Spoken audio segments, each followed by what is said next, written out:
a little while ago from North Korea. I will only tell you that we will take care of it.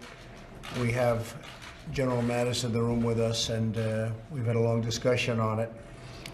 It is a situation that we will handle. With that being said, Chuck Schumer and Nancy Pelosi did not show up for our meeting today.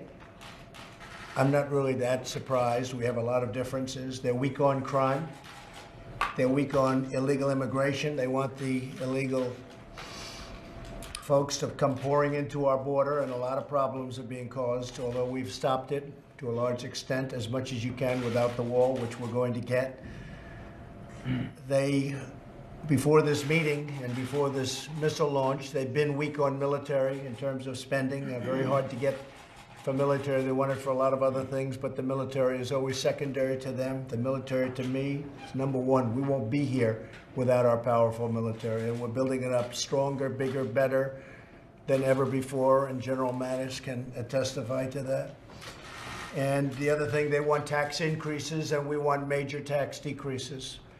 So they decided not to show up. They've been all talk, and they've been no action. And now it's even worse. Now it's not even talk. So they're not showing up for the meeting.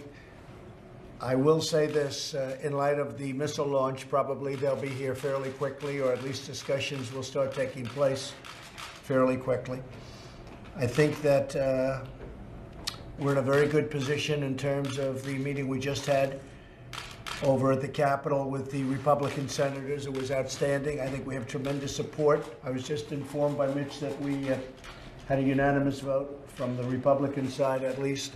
We had a unanimous vote on the tax bill, and it goes now the next step, and I think we're going to get it passed. I think it's going to pass, and it's going to be very popular. It's going to have lots of adjustments before it ends, but the end result would be a very, very massive, the largest in the history of our country, tax cut, and lots of good things are going to happen, including the bringing back to our country of, it probably will end up being over $4 trillion, money offshore that's stagnant, that companies, and they're just not able to bring it back. So I think it's going to be a number over $4 trillion.